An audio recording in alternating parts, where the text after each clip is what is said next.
أعوذ بالله من الشيطان الرجيم. بسم الله الرحمن الرحيم. إن الحمد لله نحمده ونستعينه ونستغفره ونعوذ بالله من شرور أنفسنا ومن سيئات أعمالنا. من يهده الله فلا مضل له ومن يضلل فلا هادي له. وأشهد أن لا إله إلا الله وحده لا شريك له وأشهد أن محمدا عبده ورسوله. وبعد. السلام عليكم ورحمة الله وبركاته.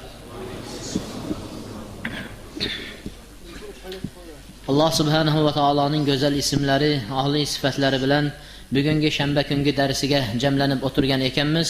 Alloh taolo bu darsimizni xolis Allohning vajhi, yuzini umid qilib, roziligini axtarib o'tilayotgan darslar qatorida qabul, maqbul qilishini so'raymiz. Alloh taolodan darslarimizni zohir va botin fitnalardan o'zi asrashini so'raymiz.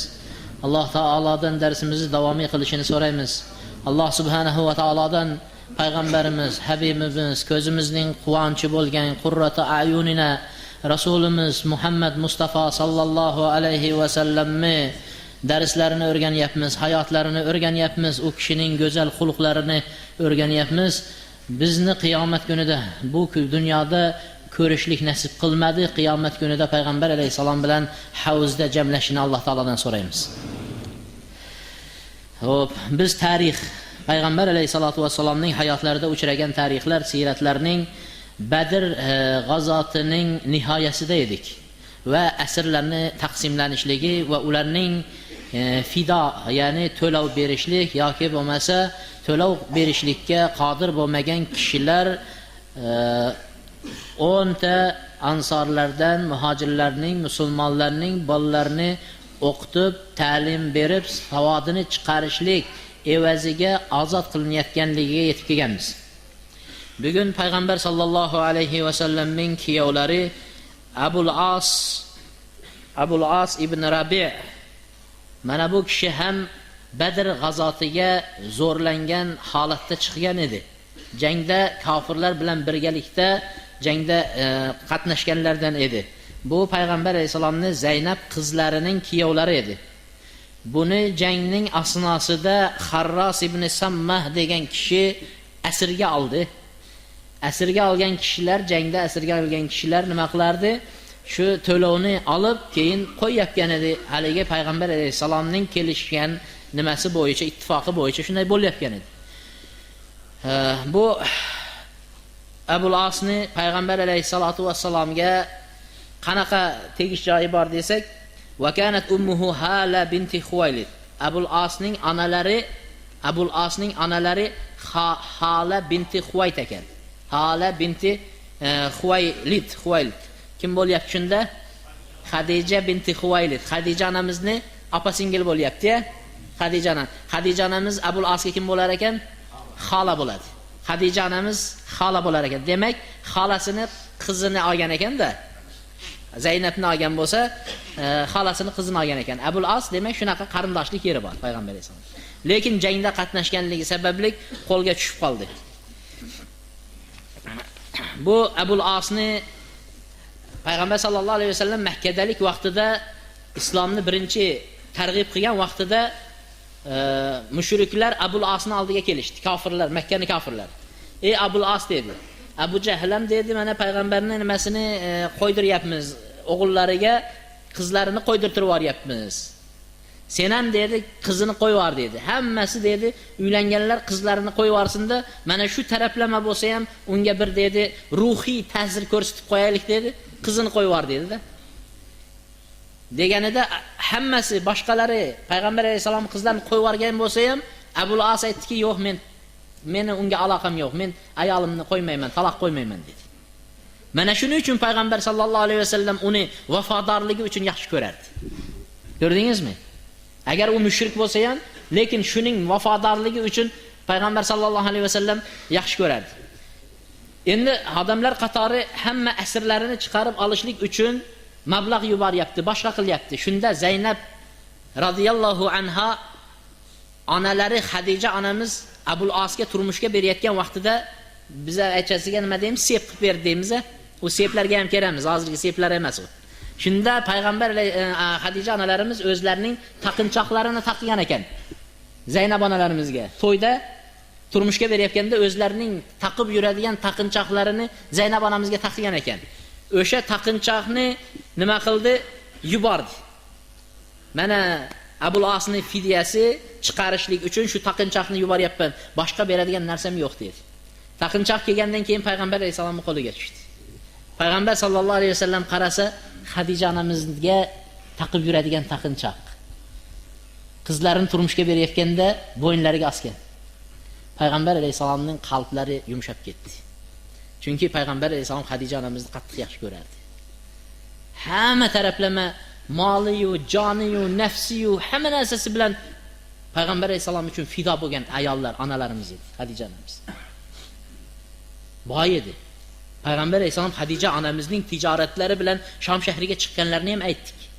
Xadija onamizning tijoratlarini yurgizdi.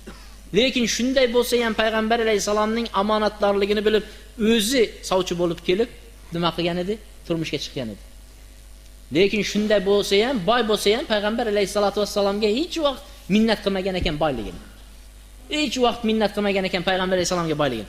Molini, jonini, hamma narsani payg'ambar alayhisolam uchun tikib olgan edi. Shunda bir kuni payg'ambar alayhisolatu vassalom Xadija onamizni zikr qilayotganida Oysha onamizni rashklari qo'zib ketdi-da. Ayollarning ichida bo'ladi.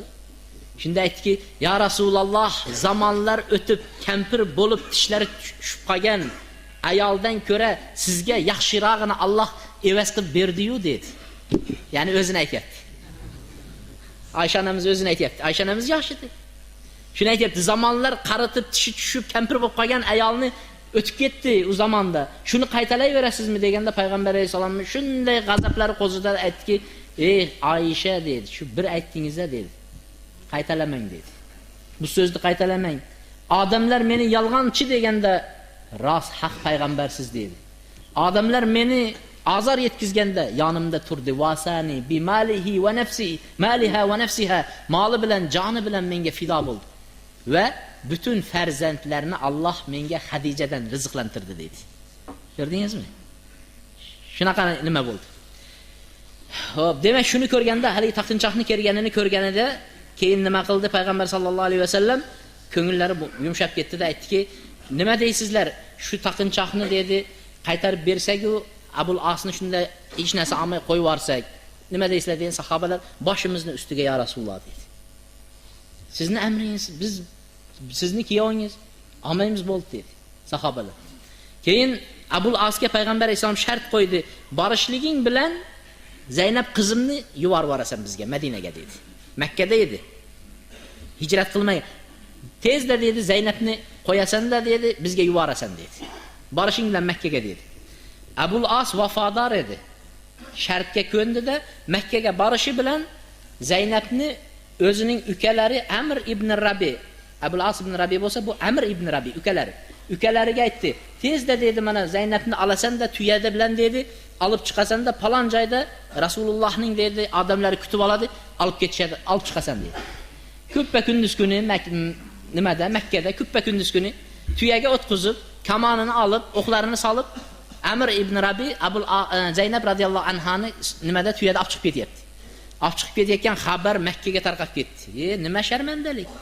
Shunchalik xor, avval ular yashirincha ketardi. Endi ko'zimizni o'ngida Badrda yengilganimizning tufayli endi bundan battariga uchradik-ku bu. Ko'zimizning o'ngida chiqib ketyapti. Nima bo'ldi degandan keyin Makkaning sharaflilari darrov boringlarda ushanglar dedi. Otliqlarni yubordi, orqasidan tez keldida ushashdida Zaynab radhiyallohu anhani shu yerda biroz azor yetkazib urishdi. Ba'zilar aytadi, shu nima bilan, kaltak bilan hamlasini ham tashab qo'ydi deydi. Shunda Amr ibn Rabi, haligi Abul Asning ukalari mushrik bo'lsa ham qarang, mushrik bo'lsa ham himoya qilayotganligini ko'rsangiz-chi, shunday kamonini chiqarib aytdi, "Ey kofirlar" deyapti. O'zi ham shunda hali islomda emas. Shunday kamonini chiqarib aytdi, "Agar bittang yaqinlashadigan bo'lsang" dedi, "ko'kragingga sanchib qo'yaman kamon" dedi. Shunda Abu Sufyon sekin keldida aytdiki, "To'xta" dedi, "gaplashib olaylik" dedi. "Kamoningni tushir yerga" dedi. "Gaplashib olaylik, bir narsaga kelishaylik" degan, "Nima gaping bor" dedi. Degandi, endi Badrda yengilgan sharmandaligimiz yetmayotganday küppe gündüz günü alıp çıkıp ketişing bütün Araplarning ko'zi bizda bo'lib turibdi. Bütün yeryüzü bizga qarab turganda alıp chiqib ketishing bu ikkinchi sharmandalik bizni oyoq osti qilib yuboradigan bo'lding-ku dedi. Sen dedi, yaxshisi hozir qaytargin dedi. Keyin Arablar, ana hali ham kuchi bor ekan, bu mushriklarni, makkaliklarni degan gap tarqasin. Keyin tunda sekin qochirib olib chiqib ketdi dedi. Hech kim ko'rmasa dedi. Shuna yo'lni o'zi aytib berdi. Xo'p, mayli dedi-da, qaytardi. Uyga qaytardilar. Keyin ozgina vaqt o'tgandan keyin kechalari olib chiqib Zaynab radhiyallohu anhuni nimaga? Madinaga payg'ambar alayhisolamning oldiga jo'natdi. Abul As Zaynab radhiyallohu anhu ketganidan keyin shu qadar ko'rishmadi.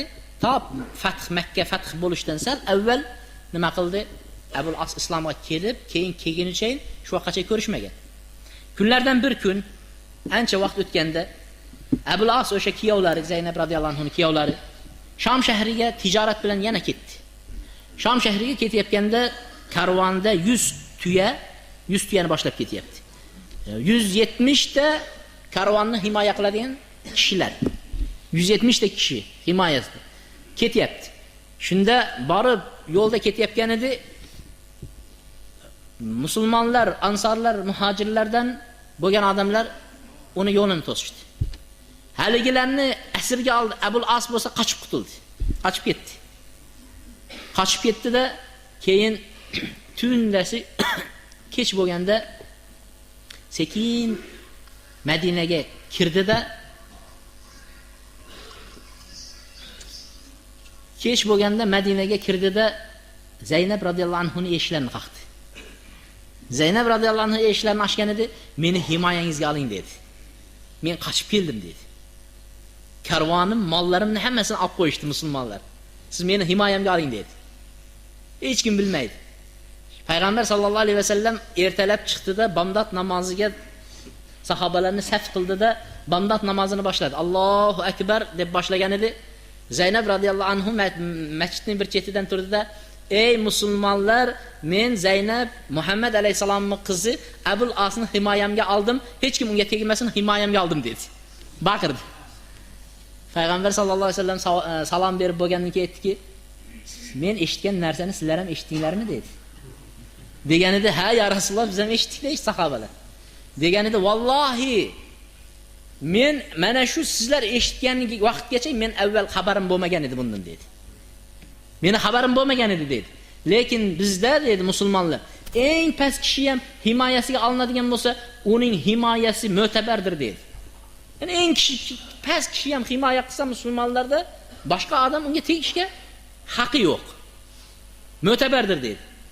Shundan keyin Zaynab radhiyallohu anhaga aytdiki, "Siz billa bo'lishlikka haqqingiz yo'q" dedi. "Halol bo'lmaysiz" dedi.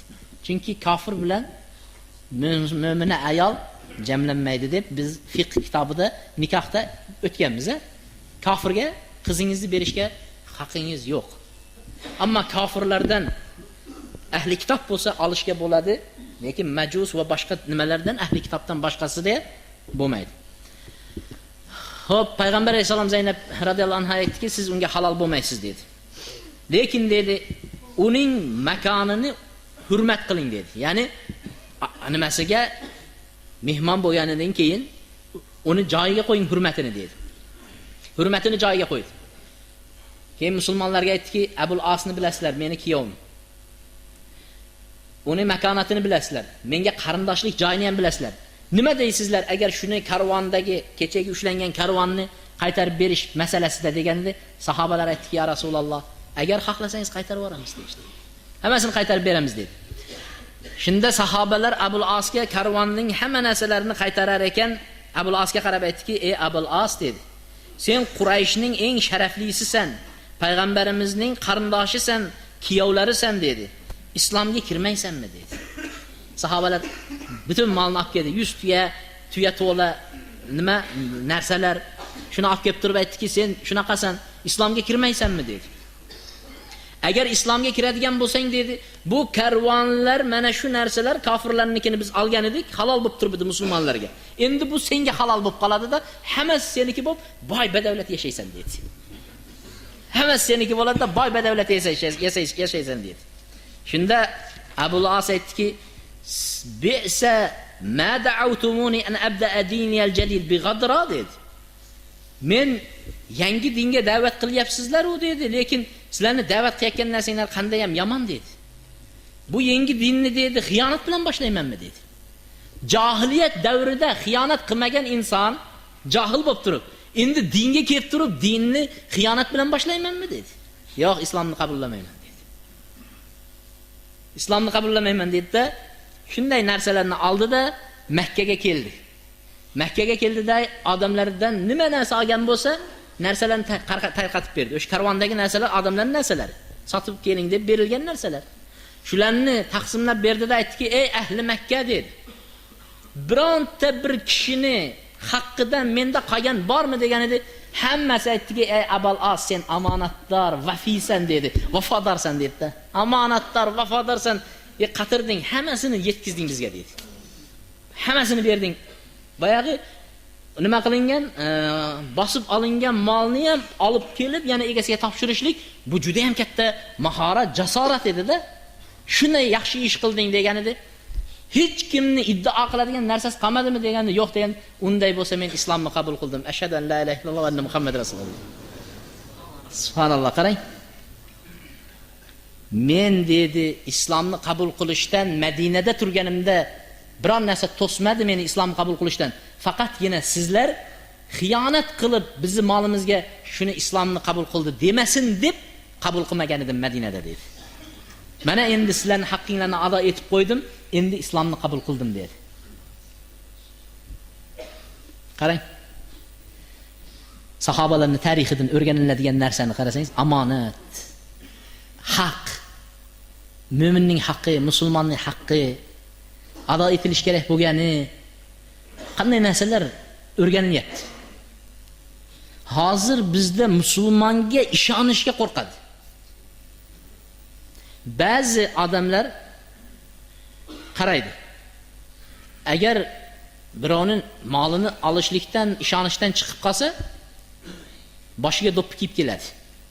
Mol olish uchun. Yana ham do'ppiga ishonmayapsa, sekin kichkina soqol ham qo'yib keladi. Shuna qilib yurib, hammalab pulini oladi-da, keyin soqolni ham, do'ppini ham olib ketadi.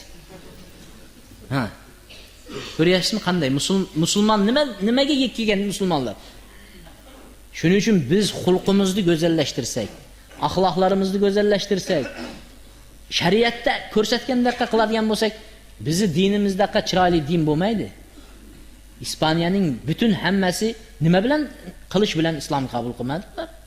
Zo'rlik bilan qabul qilmadi. Faqat bozorga kelib savdo sotiq qilayotgan musulmonlarning axloqlarining go'zalligini ko'rib, shunga qiziqdi.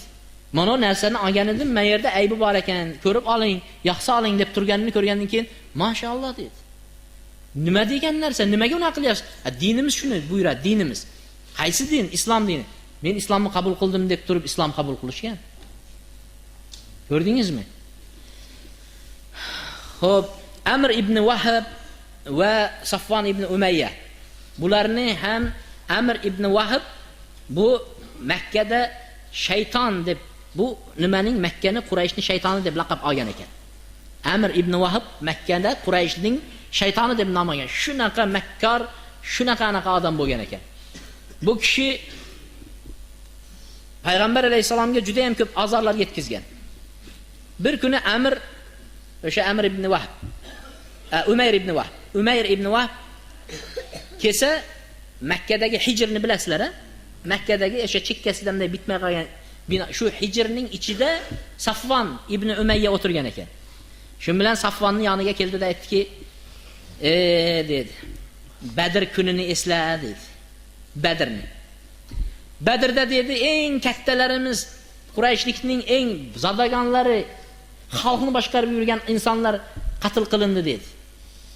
Endi ulardan keyin bu yashashda ham, hayotda ham yaxshilikchi bir mazasi qolmadi hayotda dedi. Nima deysan dedi. Deganda Umayr aytdiki Safvonga, agar dedi meni bo'ynimda qarzim bor-da deyapti. Falonchalardan olgan qarzim bor. Shu qarzim bo'lmaganida dedi. Va dedi, mana mendan keyin bola chaqam ham ko'pda dedi. Shu bola chaqam ko'chada qolib ketmaganda, birov qarayman, shuni mo'ynimga olaman deganda, Men shunday borardimda Muhammadni sallallohu alayhi vasallam o'ldirib kelgan bo'lardim dedi. Chunki men unga boradigan yo'l menga ochiq dedi. Qanaqa yo'ling ochiq deganda, meni o'g'lim ularni Badrda asirga tushgan, hali ham borib men uni qutqarib olmadim dedi. Shuni bahona qilib boraman-da, o'ldiraman-da, shahid o'zim ham o'laman dedi. Shuna nima aytdi? Qarang. Bitta narsaga hayron bo'lasiz. Sirat tarixni ichida olinadigan bir hujjatlarda hayron bo'ladigan narsangiz, o'zi mushrik, kofir. Payg'ambarni o'ldiraman deb o'tiribdi. O'lsa do'zaxga to'g'ri ketadi. Lekin nima deyapti? Mana qarzimni ado qilmay ketkim kelmayapti deyapti. Qarang, qarzdi. Bo'ynimda qarzim bor-da deyapti, qarang. Hozir musulmonlarni qaraysiz, qancha musulmonlar qarzidan qo'rqmaydi u. Borib qayta qarz olaveradi. Erta o'lib qolishiga ham aqmasdan. U bo'lsa, qarzim, bo'ynimdagi qarzimni ado etishlik bor. Bola chaqam bor deya. Shunda Safvon shu yerdan foydalandi-da, Safvon aytdiki, o'sha qarzlaring men to'lab beray dedi. Va shu dedi, bola chaqamni asragandaqa asrayman, qarayman, kintiraman, yediraman dedi. Men bo'ynimga oldim dedi. Yallah. Bor, ishni bajar dedi. Umar aytdi, yaxshi dedi. Agar shunga kelishgan bo'lsak bo'ldi dedi. Qilishlarini, ushlarini zaharlab, yaxshilab qilishlarini soldi-da, Madinaga qarab ravona bo'ldi. Madinaga keldi. Madinaga shunday kelgan edi, payg'ambar alayhisolamning nimalariga kirib kelayotganda Umar radhiyallohu anhu va bir ikkita kishilar eshikni oldida turganda Umar radhiyallohu anhu shunday qaradi, bu Umayru dedi. Mushrik, kofir, Makkalik. Umar radhiyallohu anhu Makkalik taniydi. Bu Umayru dedi, shayton bu dedi. Bunda yaxshilik yo'q dedi. Bu faqat bir yomonlik bilan kelyapti bu dedi. Keyin darrov payg'ambar alayhisalom oldiga keldi, Umayr kelyapti ya Rasululloh dedi. Qilish osib olgan dedi. Yaxshi niyatda emas bu dedi. Buni niyatini aniq yomon ekanligini ma'lum bo'lib turibdi unda dedi. Qilish taqqandan keyin bilinib turibdi. Keyin aytdi payg'ambar alayhisalom kirgiz dedi. Ya Rasululloh dedi. Bu Umayr yaxshilik bilan kelmaydi u dedi. Payg'ambar alayhisalom aytdi kirgiz dedi. Shunday Umar radhiyallohu anhu chiqdi-da, Umayrning shunday qilishlarini mayerdan ushadda, ishton bog'laridan shunday sudrab payg'ambar alayhisalom oldiga olib kirdi. Endi Umar radhiyallohu anhu vaqt turib shunday sudrab olib kirdi. Olib kirganida payg'ambar alayhisalom aytdiki, "Ey Umar, nimaga kelding?" dedi. Deganida, "Ya Rasululloh, ya Muhammad" dedi sallallohu alayhi vasallam. "Endi bilasiz" dedi, "o'g'lim sizlarda asir tushgan. Endi shuni fidya qilib, ozod qilib olib chiqib ketishga keldim" dedi. "To'g'risini aytgin" dedi. Shu to'g'risi dedi. Boshqa narsa yo'q degan. Unda nimaga qilish taqib kelding dedi. Unda nimaga qilish taqib kelding deganida, "Ya Rasululloh" dedi, Muhammad sallallohu alayhi vasallamga aytibdi. "Endi" dedi, "bu qilishlarni yuzini yuz bu qilishni yuzini yuztapan qilsin. Buni kecha Badrda dedi, foydasi tegani yo'q, nima qilibdi buni" dedi. Bu qilishlar dedi, hech nimasi yo'q, foydasi yo'q narsa ekan dedi. Deganda payg'ambar alayhisalom ustuqni dedi. "To'g'risini aytgin" dedi. "Nimaga kelding" dedi. "Shu narsaga keldim" deb turdi. Deganda "Sen va Safvon" dedi, "Hijrda o'tirib" dedi. "Agar qarzlarim bo'lmaganda va bola chaqamni boqadigan odam bo'lsa, men borib Muhammadni o'ldirib kelgan bo'lardim" deb aytding dedi. Va Safvon dedi, "Sening bola chaqangni boqadigan bo'ldi, qarzingni to'laydigan bo'ldi va sen meni o'ldirishga kelding-ku" dedi. Umayrning ko'zlari ochilib ketdi. Keyin aytdiki, "Vallohi billahi va nafs Allohning jonim qo'lida bo'lgan zotga qasamki, siz haq chin payg'ambar ekansiz. Ashhadu an la ilaha illalloh va anna Muhammad rasululloh" dedi. "Biz" dedi, "sizga osmondan xabar keladi desa, yolg'on deb yurgan ekanmiz. Lekin bu haq ekan. Chunki men Makkada 500 kilometrda uzoqda o'tirib, Safvondan boshqa ikkimizdan hech kim bo'lak hech kim bilgani yo'q va mendan avval birov kelib aytib qo'ydi deydigan bo'lsam, Makkadan hali hech kim kelgani yo'q. Illo bu Allohning xabari" dedi. Faqat bu Allohning xabari, sizga yetkazilgan Allohning xabari. Men endi iymon keltirdim, o'z ko'zim bilan ko'rib iymon keltirdim. Bu haq payg'ambar ekanligingizga deb iymon keltirdi. Payg'ambar sallallohu alayhi vasallam aytdiki, "Birodaringlarga dinini o'rgatinglar" dedi. Birodaringlarga dinini o'rgatinglar dedi. Sahobalarning ichida biroz o'rgandi dinni, boshqa qildi. Unyada Makkada qolgan Saffon bo'lsa, Qurayshliklarga qarab aytadi. Badr kuni yomon bo'ldi-da, Badr deb ezilyapsa, Saffon aytadi. Xafa bo'lmanglar. Sizlarni Badr kunini esinglardan chiqarib yuboradigan bir xursandchilik prizim bor deydi. Yaqinda bo'lay deb turibdi deydi.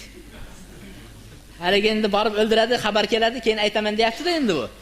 Xafa bo'lmanglar, sizlarni esinglardan chiqarib yuboradi Badr kunidagi xafachilikni. Shuna bir xursandchilik yaqinda kutib turibdi sizlarni deb shuna qilib yuribdi Makkada.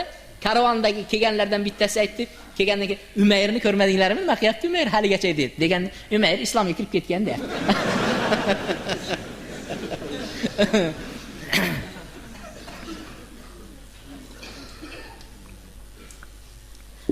Subhanalloh, qarang. Qalblar Allohning qo'lida. Qalblar Allohning qo'lida. O'ldiraman deb kelgan odam hidoyat topib ketsa.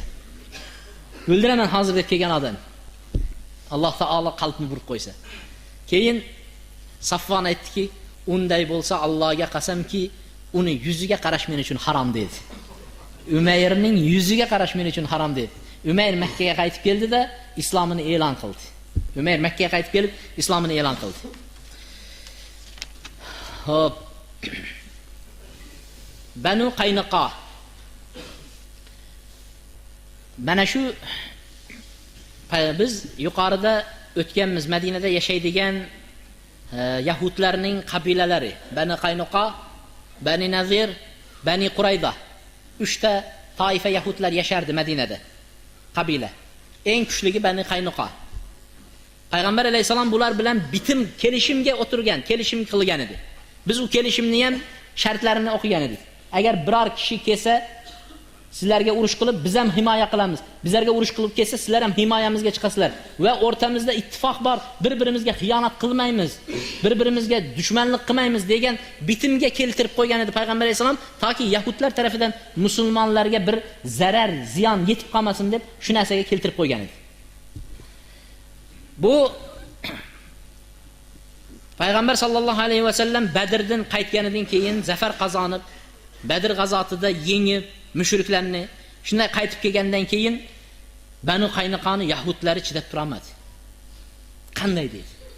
Bizlar buni yaqinda baribir ham o'zini qavmi halok qiladi deb tursak-ku, bu o'zini qavmini yengib qo'ydi. Eng kuchli arablar, ko'zi tikib turgan arablarning nimasini, davlatini, mamlakatini yengib qo'ysa, ertaga bizning kunimiz nima bo'ladi deb turib, yahudlar chiday olmadi. Haddidan oshdi. Banu Qaynuqani yahudlari nimalar qo'yishardi. Masalan, taqinchoqlar, temirlarni eritib, tillolarni eritib, taqinchoqlar qilardi. Keyin temirchilik qilardi. Shuning uchun ular temirchilik qilganligidan ularning ko'p qurol, qilichlar yasashardi temirchilik. Va ularning urushadigan askarlarining soni 700 ta tayyor turgan qilichlar bilan turgan askarlari bor edi. Banu Qaynuqani. Payg'ambar sallallohu alayhi vasallam ularni haddidan oshayotganligini ko'rgandan keyin ahdni buzmoqchi bo'lib, Payg'ambar alayhisalom bilan kelishimni buzmoqchi bo'layotganini ko'rganda Banu Qaynuqani bozoriga keldi Payg'ambar alayhisalom. Banu Qaynuqani bozoriga keldi, "Ey Banu Qaynuqa" dedi. "Sizlar dedi, bergan ahdinglarni eslanglar.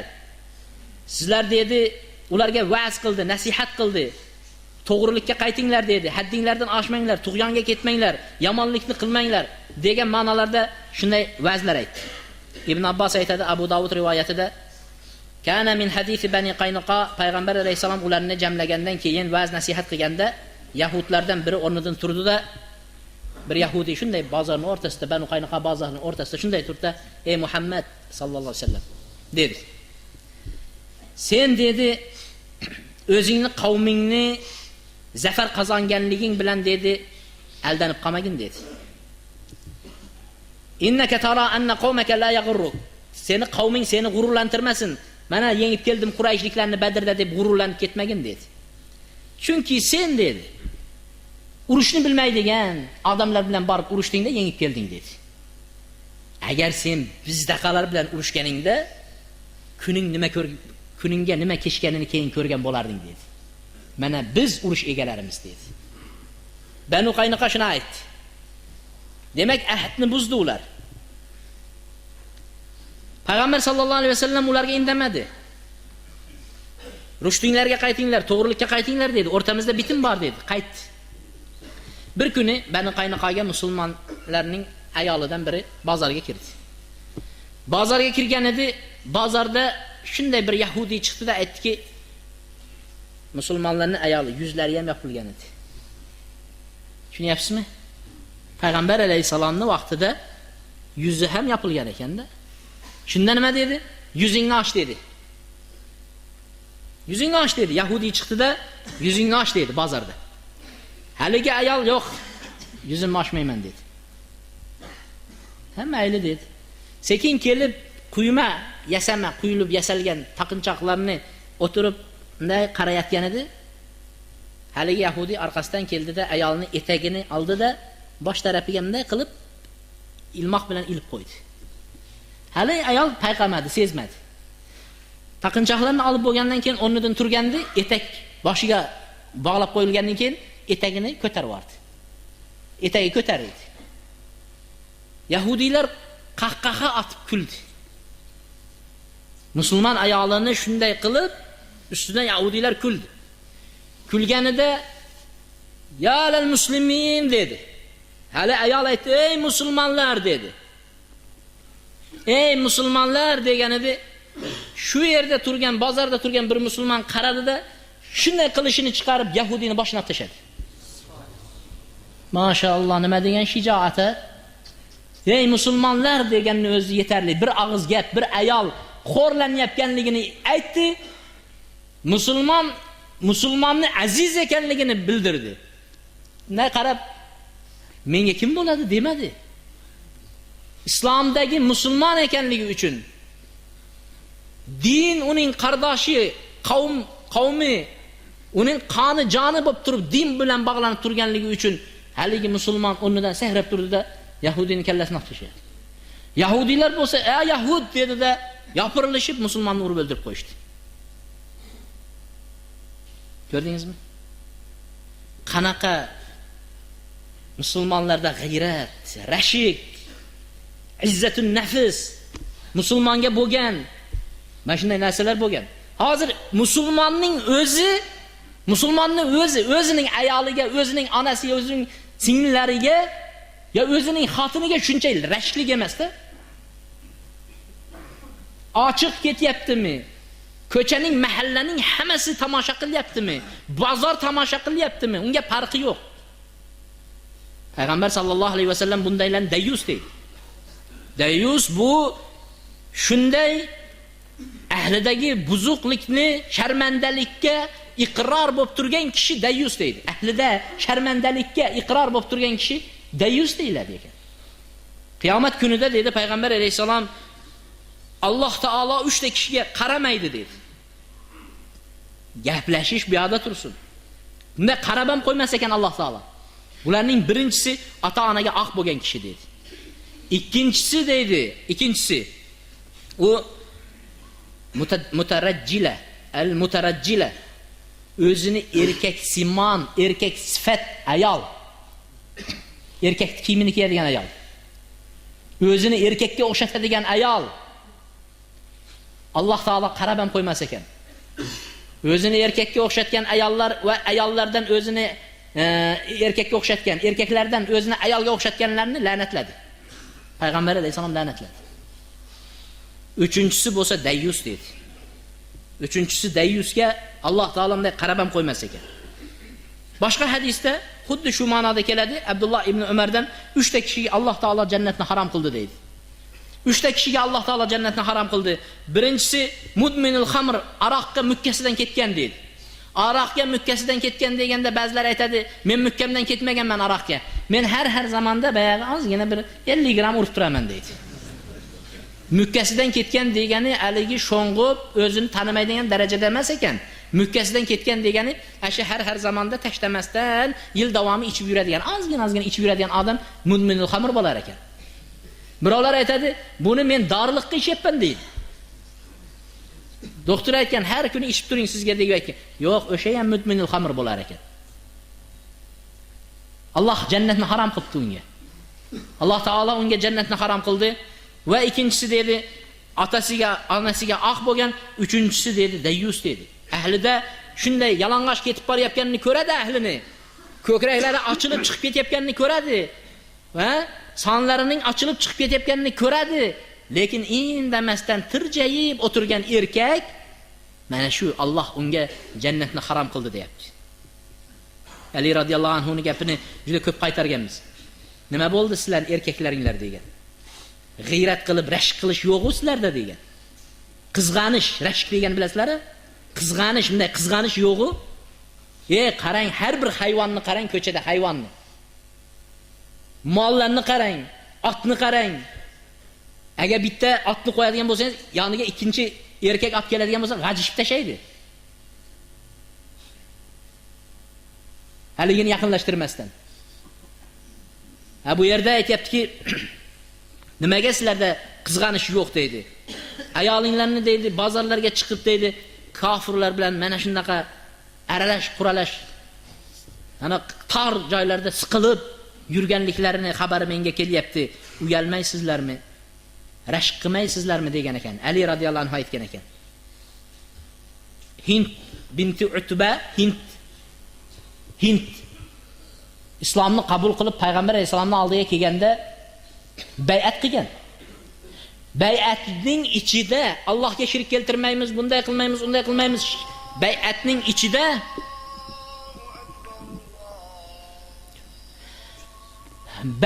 ichida o'g'irlik qilmaymiz, zino qilmaymiz degan gapni bay'at qilishgan. O'g'irlik qilmaymiz, zino qilmaymiz degan bay'at bo'lgan ekan. Tushundinglarmi? Shunda Hind aytgan ekan. Payg'ambar alayhisalom bay'at beryapganda aytayapti, o'g'irlik qilmaysan, zino qilmaysan deyapti. Shunda Hind aytdiki, "Ya Rasululloh, hur ayol, qul emas, cho'r emas, hur ayol zino qiladimi?" dedi. Hayrati oshib qoldi. Hur ayol zino qiladimi ya Rasululloh dedi, subhanalloh. Hozir qarang. Hur ayollarni uyda o'tirib farzand bolali bo'lib qolayotganlarni qarang. Bolasini tashab ketayotganlarni qarang. O'tganda mana birodarlarimiz xat yubordi. Bitta dalaga bittasi bolasini tug'ib tashab ketibdi, keyin itlar kelib yeb ketibdi deganni. Shuna emasmidi? Bolasini qayerga tashlash, ko'chaga, dalaga tashib kelib itlar yeb ketdi. Mana zinoning oqibati. Ana aytadiki, al-g'ira, rashik, qizg'anish bu Alloh taoloning sifatlaridan. Haqiqatan ham shunami? Alloh taoloning g'ira degan sifati bormi? Kelyaptiki, sahihaynda mana Mughira ibn Shu'badan Sa'd ibn Ubbada radhiyallohu anhu Alloh taoloning mana bu oyat tushdi. In ya'tu bi arba'ati shuhada, 4 ta zino qilganlikka, bir ayolni zino qilganligini ayblayotgan bo'lsangiz 4 ta guvoh olib kelasiz. 4ovlari ko'rgan bo'lishlik kerak. Shu ayolni xuddi nimani ipni ignaga kirganidaqqa qilib ko'rishlik kerak deydi zinoni. 4tovi e'tirof qilish kerak degan oyat tushganda Sa'd ibn Ubboda o'rnidan sakrab turdi-da, "Ya Rasululloh" dedi. "Men ayolimni bir erkak bilan topib olaman-da, keyin sabr qilib turib 4 erkakni izlab kelishim kerakmi?" dedi. "Vallohi ya Rasululloh, o'rnida boshidan nimasini, tanasidan boshini judo qilaman" dedi. Sa'd ibn Ubboda o'rnida boshini judo qilaman tanasidan degan edi. Sahobalar hammasi hayratga oshib ketdi.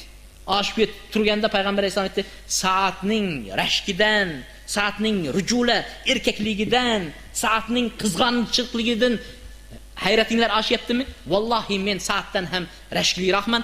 Alloh esa mendan ham rashkliroq. Bir inson harom ishni qilyapganda, Allohning rashki bu Sa'dniki hech narsa emas degan ekan.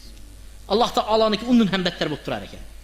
Bir inson harom ishni qilyapganda, Alloh harom degan narsani qilyapganda, Allohning rashki unikidan Sa'dniki hech narsa bo'lmaydi. Allohning rashki undan kuchli bo'lib turadi deydi. Qarang.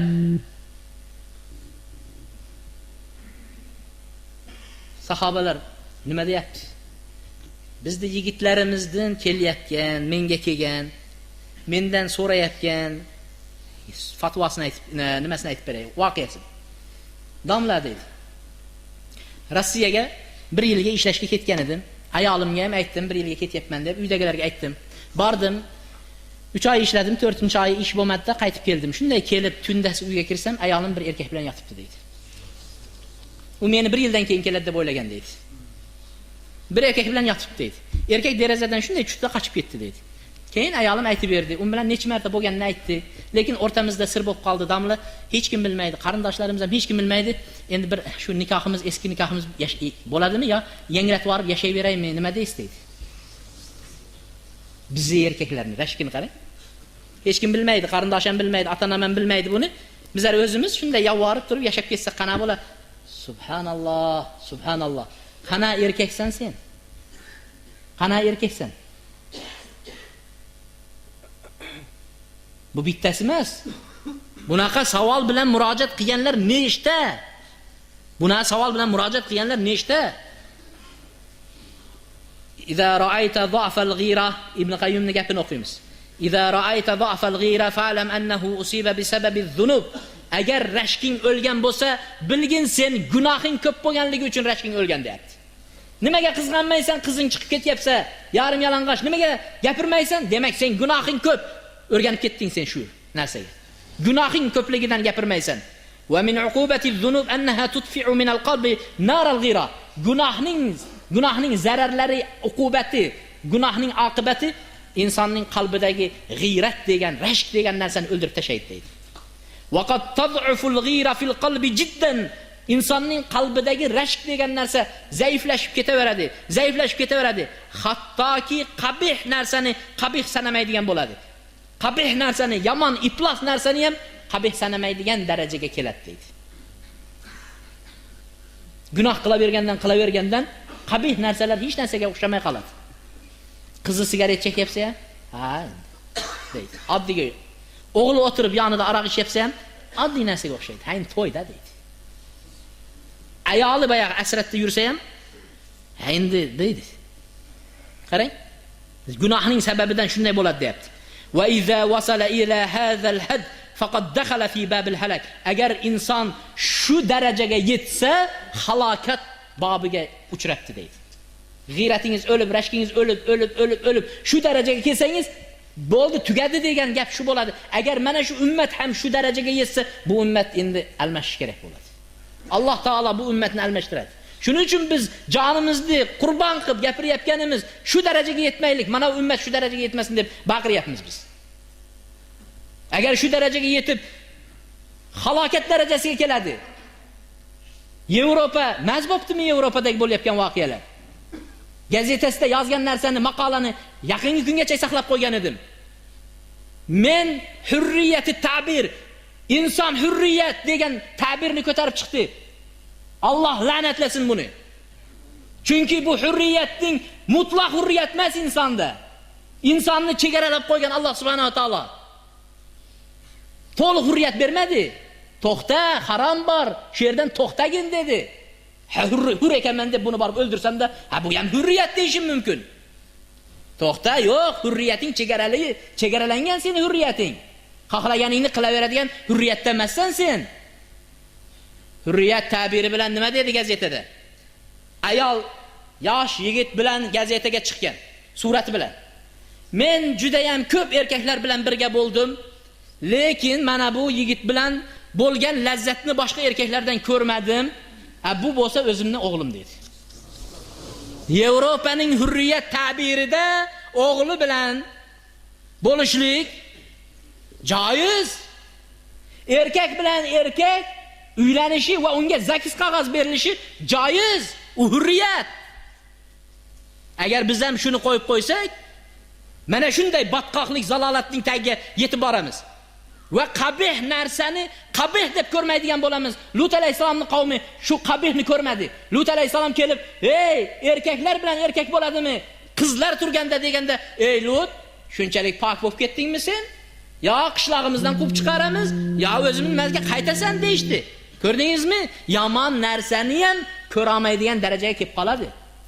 Ibn Qayyim rahmatullohi alayhi shuni aytibdiki, agar shu g'iyrat, rashk qilishlik darajasi ko'tarilib boraveradigan bo'lsa, haloklik bobiga kirib boradi. Va kathir min haula la yaqtasir ala adam al-istiqbah. Yomon narsani yomon deb hisoblash bu yoqda tursin. Mana yomon narsa-yu demaydi-da, balki uni yaxshi narsa deb aytadigan darajaga keladi. Alloh aroq yomon demaydi-da, aroq yaxshi deydi. Sigaret yomon, buni ziyoni bor ekan demaydi, yaxshi deydi. Yomon narsani yomon deb to'xtamaydi-da, balki yomon narsani yaxshi deyishlik darajasiga nima qilar ekan? Ko'tariladi dedi. Bu qachon? G'iyrat o'lganda. Qachon? G'iyrat o'lganda. Al-g'iratu g'iratan. Rashk qilishlik ikki xil turda bo'ladi. Bittasi Alloh yaxshi ko'radigani. Bittasi Alloh taolo g'azab qiladigani. Alloh taolo yaxshi ko'radigani Payg'ambar alayhisalom aytdiki, "Minal ghirati ma yuhibbulloh va minha ma yubghiduhulloh, fa amma allati yuhibbuhulloh." Jabir ibn Utayk aytibdi. "Fal ghiratu fir riba." Ribada rashk qilishlik dedi. Ribada rashk qilish dedi. Riba nimadir ya Rasululloh dedi? Gumon, shak qilasan, lekin dalil bilan dedi. Qaraysan. Daliling bor. Ayolingni sekin kiyimi kaltayib ketayotganini ko'ryapsan. Daliling bor. Shu bilan to'xtasasan, rashk qilasan, to'xta deysan. Ammo Alloh yomon ko'radigani dalilsiz rashk qilishlik dedi. Dalilsiz rashk qilishlik o'zingcha o'tirib gumon qilib, har narsaga gumon qilib qilaversang, oilangdan buzilib ketishi mumkin. Ha sen yurasan-ov deb aytaversang, daliling bo'lmasdan turib, oilangdan ajrab qolasan. Yana buning yomon tarafi, Alloh yomon ko'radigan rashk qilishlik, bir odam bolaning, masalan, dadasi o'lgan bo'lsa, onasi yoshlar qolgan bo'lsa, birovga nikohlab berishlikdan rashk qilib turib olsa, "Yo, men onamni hech kimga bermayman" deb turib olsa ham, bu ham Alloh yomon ko'rgan rashk deydi.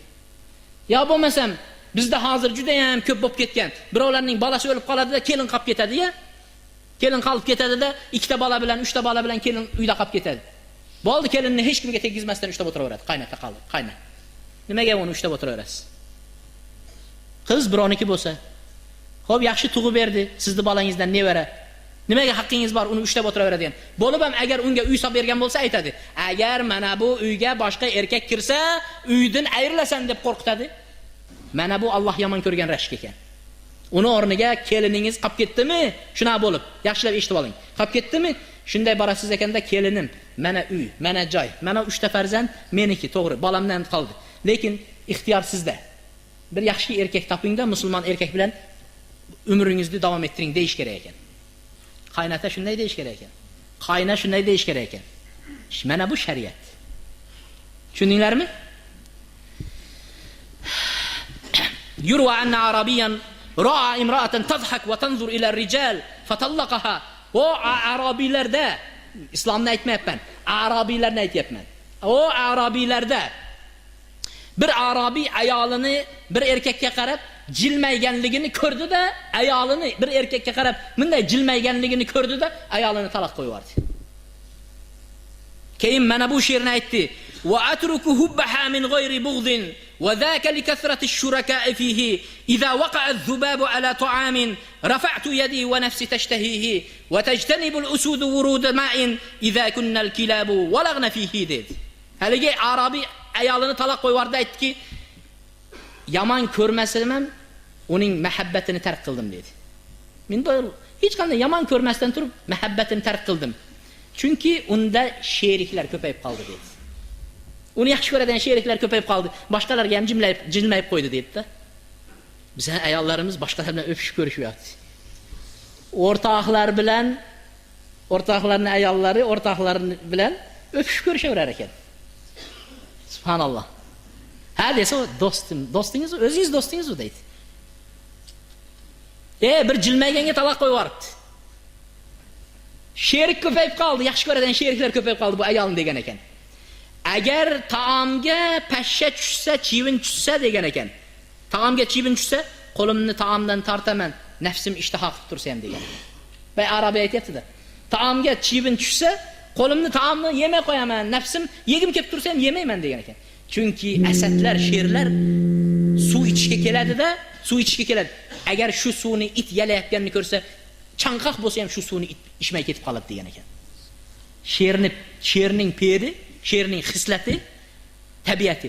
Shunday chanqab turganda yugurib suvni oldiga kelsa, it agar suvni yalab turganini ko'rsa ichmay ketib qolar ekan deydi. Qani bizanni sherlar? Qani bizanni sherlar? Ayollarini birovlar chekalarini yalab qo'ysa ham birga yashayotgan sherlar. Ha?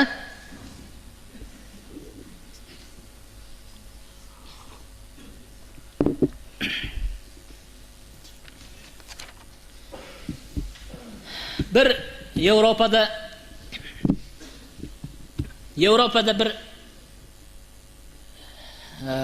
shifokor ayol bor ekan. Yevropada bir shifokor ayol bor ekan, hijobda ekan, ro'molda ekan. Shunda Yevropaning boshqa xodimlari aytibdi hali ayolga: "Siz professorsiz. Siz professor. Buyuk insonsiz. Nimaga endi siz debdi, o qaloqlik ibtidoiy zamondagi kiyimlarni kiyib olgansiz" debdi. Hozir zamon taraqqiyotlashib, kundan kunga ko'ynaklar kaltayib, ochilib, hamma yo'q ochiladigan bir zamonlar kelganda sizni turishingizni qarang. O burungi eramizdan avvalgi bir zamonlarni, ibtidoiy zamonni eslatyapti deganda, haligi professor ayol nima, shifokor ayol nima degan ekan? Ha, ibtidoiy zamonda odamlarning kiyimi bo'lmagan. İptidai zaman başlanışda adamların kiyimleri bo'lmagan. Manelerge berkler tutup alıp yugurib yurishavergan, ha? Taraqqiyotlaşgan sayi ular kiyimler kiyisha boshladi. Agar inson taraqqiyotning cho'qqisiga chiqqan vaqtda menga o'xshab hijobga kiradi degan ekan. Ammo qaloqlik ibtidoi zaman kiyimi yo'qlikka qaytishlik sizlarda bo'lyapti degan ekan. Qaloqlik ibtidoi zamonga qaytishlik. Endi bitta narsa qolyapti, faqat o'sha varaq, ya'ni yaproq bilan tutib yurishlik qolyapti. Shuni aytgan ekan bir professor ayol. İtalyaning ministrini aytdim. Roberto Maroni hijobni man eting deb Italiyada ministrga nima qilganda, ministr qo'l qo'yish kerak ekan. Shunda ministr aytgan: "Nimaga meni unga zo'rlayapsizlar? Bibi Maryam onamiz, Isa alayhisalom onasini aytibdi, Bibi Maryam onamiz hijobda bo'lgani o'zi. Qanaqa qilib men uni yo'qqa chiqaraman" degan ekan. Ko'ryapsizmi? Al-hisar thumma at-taslimi thumma al-jala. Payg'ambar sallallohu alayhi va sallam o'sha bitta ayolning Bani Qaynuqoni bozoriga borib orqasini ochishganidan keyin butun lashkarni to'plab Bani Qaynuqoga bordi payg'ambar alayhisalom. Ahd buzildi. Kelishim buzildi. Payg'ambar alayhisalom shu yerga bordi askarlar bilan. Ularni 15 kun hisor, ya'ni qo'rshovda qal'aning nimasiga ichiga kirib olishdi. Devorlarni ichini eshlan ochmay payg'ambar alayhisalom 15 kun ushlab turdi. Keyin oxiri ular payg'ambar alayhisalom hukmiga rozi bo'ldi, bizlar ko'namiz. Lekin o'rtaga odam qo'yishdi. O'rtaga tushgan odam Abdullah ibn Ubay ibn Salul munofiq, islomni qabul qilganiga bir oy bo'ldi. Nimaga? Badrda yengib kelgandan keyin qaradida, "Ha, musulmonlar kuchaydi, endi bu yoqqa o'tib olmasam bo'lmaydi" deb shunday o'tib olgan edi. Bir oy bo'lgan edi islomni qabul qilganiga, munofiq edi. Shu keldida payg'ambar alayhisalomga aytdi: "Ya Rasululloh, o'shalarni qo'yib bering. Men bilan hulafo edik, menga ularni yaqin edik, unaqa edik, tanish edik, oldi berdimiz bor edi. Bularni menga qo'yib bering." Payg'ambar alayhisolatu vassalomni ushab cho'ntaklariga qo'llarini tiqib oldi. Payg'ambar alayhisalom aytdi: "Da'ni, qo'ygin meni, qo'lingni tort" dedi. Keyinda qaradida payg'ambar alayhisalom: "Mana bu munofiqni ham hozir shu so'rayotganini bersam, mumkin islomga yana ham kelar. Ya bo'lmasa islomga ziyonini tegizmas" deb o'sha munofiqni. Shu bilan aytdiki: "Mayli, o'shalar senga" dedi. "Sening aytganing haq bo'lsin, shu yahudlarni senga berdim, ammo Madinada turmaydi. Madinadan ketadi" dedi. "Biron molini olib chiqib ketmaydi" dedi. Mol mulkini hech narsa olmaydi, o'zlarini boshi sog', omon chiqib ketganiga xursand bo'lsin dedi. Shunda haligilar Madinadan shunday qilib Bani Qaynuqoni ko'chirildi. Maqtal Ka'b ibn Ashraf. Ka'b ibn Ashrafning o'limi. Ka'b ibn Ashraf bu ba'zilar Yahudi deyshadi. Ba'zilar Yahudi deydi, lekin u asli arab bo'lgan. Ka'b ibn Ashraf asli nima bo'lgan? Arab bo'lgan. Bani Nahbondan Toy qabilasidan ekan. Toy qabilasidan. Buni dadasi jahiliyat vaqtida, Ka'b ibn Ashrafning dadasi arablardan jahiliyat vaqtida bir odamni o'ldirib qo'yib qochib ketib mana shu Bani Nazir qabilasiga kelib Yahudilarning ikinchi qabilasi shu yerga kelib turib Uqayla binti Abil Haqiq degan Yahudi ayolga uylanib, shundan Ka'b tug'ilgan ekan. Ya'ni onasi Yahudi bo'lganda. Tushundinglarmi? Ka'b tug'ilgan. Ka'b juda ham shoir, haddan tashqari she'r qiladigan. Lekin Rasululloh sallallohu alayhi vasallamni doim haja qilib, masxara qilib, kamsitib, tanaqqus qilib, so'kib, shunaqa she'rlar aytadi. Keyin Makkada Badrda makkaliklar yengilib qaytgandan keyin Makkaga bordi. Makkaga bordida she'rlar aytdi. Ey makkaliklar dedi, o'lganlaringlarni qasosini olmaysizlarmi? Turmaysizlarmi? Muhammad sallallohu alayhi vasallam o'ldirmaysizlarmi? She'rlar ayta boshladi. Payg'ambar alayhisalom odam yubordi. Endi haddidan oshyapti endi. Endi dinni masxaralayapti. Musulmonlarning ayollarini masxaralayapti. Payg'ambar alayhisalomni masxaralayapti. She'rlar to'qiyapti. Endi tiyilsin endi. Lekin bu haddidan oshdi, lekin tiyilmadi. Bir kuni payg'ambar alayhisalom aytadiki, kim Ka'b ibn Ashrafga kifoya qiladi dedi. Bu kishi shunchalik kufrda ediki, Abu Sufyan bilan mushriklar so'ragan ekan, "Adinuna ahabbu ilayka am dinu Muhammad?" Bizning dinimiz senga seviklimi yoki Muhammadning dini seviklimi deganda, Ka'b ibn Ashraf nima deb javob bergan ekan? Qaybirimiz to'g'ri yo'ldamiz deb so'raganda, sizlar eng to'g'ri yo'lda va sizlarning dininglar eng afzal degan ekan mushriklarga. Ka'b ibn Ashraf mushriklarga. Alloh taolo shunda oyat tushirdi. Alam tara ilal ladina utu nasiban minal kitab yu'minuna bil jibti wat taghut va yaquluna lil ladina kafaru haula ahda minal ladina amanu sabila. Ko'rmaysizmi? Kitobdan nasibasi bo'lgan odam, ya'ni ahli kitoblardan, yahudlardan, kitobdan nasibasi bo'lgan odamni ko'rmaysizlarmi? Ular jibit tag'utlarga, shaytonlarga nima qiladi? Iymon keltirishadi. Va kofirlarga, mushriklarga, Makkadagi mushriklarga kelib turib, sizlarning dininglar eng to'g'ri din deb aytadi. Deb Alloh taolo uni noto'g'ri ekanligi to'g'risida oyat tushirdi. Payg'ambar sallallohu alayhi va sallam Bani Nazir bilan ham aloqasi ittifoqi bor edi. O Bani Qaynuqa bilan ittifoq qilganda Bani Nazir, Bani Qurayza bular bilan ittifoqi bor edi. Bani Nazirning ichida Ka'b ibn Ashraf ittifoqni buzib, payg'ambar alayhisalomga odamlarni urushga undab yuribdi, masxaralayapti, qayerga borsa masxaralayapti. Payg'ambar alayhisalom ahdni buzgan odam xoin, xiyonatning jazosi o'lim. Payg'ambar alayhisolatu vasallam shuning uchun aytdiki, kim Ka'b ibn Ashrafga kifoya qiladi dedi. Shunda Muhammad ibn Maslama o'rnidan turdida, bu Buxoriyning rivoyati Jabir ibn Abdullohdan keladi. Imom Buxoriy rivoyat qilgan. Shunda Muhammad ibn Maslama o'rnidan turdida, "Ya Rasululloh, atuhibbu an aqtulahu?" O'ldirishligimni xohlaysizmi dedi. Payg'ambar alayhisalom ha dedi. Xoinning jazosi o'lim. Payg'ambar alayhisolatu vasallamni masxaralaganning jazosi shu. Payg'ambar alayhisalom tirik bo'ladimi, vafot etgan bo'ladimi, uning farqi yo'q. Payg'ambar alayhisolatu vasallamning tirikligidagi hurmati qanaqa bo'ladigan bo'lsa, Payg'ambar alayhisalom vafotidan keyin ham hurmati musulmonlarning oldida xuddi shu tiriklik vaqtidagidek. Umar ibn Xattob radhiyallohu anhu masjidda o'tirganida ikkita kishi kirdida masjidda ovozlarini ko'tarib baqirishdi. Shunda Umar radhiyallohu anhu olib kelinglar ana ikkisini dedi. Olib kelgandan keyin aytdiki, sizlar qayerdansizlar dedi. Biz Toifdanmiz deydi. Ha dedi, yaxshi ham Toifdan ekansanlar, agar Toifdan bo'lmaganlaringda men senlarning adabingni berib qo'yardim dedi. Rasululloh sallallohu alayhi vasallamga oyat tushdi. La tarfa'u aswatakum inda Rasulillah. Rasulullohning oldida ovozlaringlarni ko'tarmanglar degan oyat tushdi.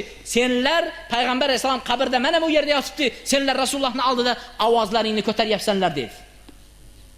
Rasulullohning oldida ovozlaringni ko'tarma degan oyat Umar ibn Xattob vafot etgandan keyin qabrini oldida ham ovozini ko'tartirmadi sahobalarga.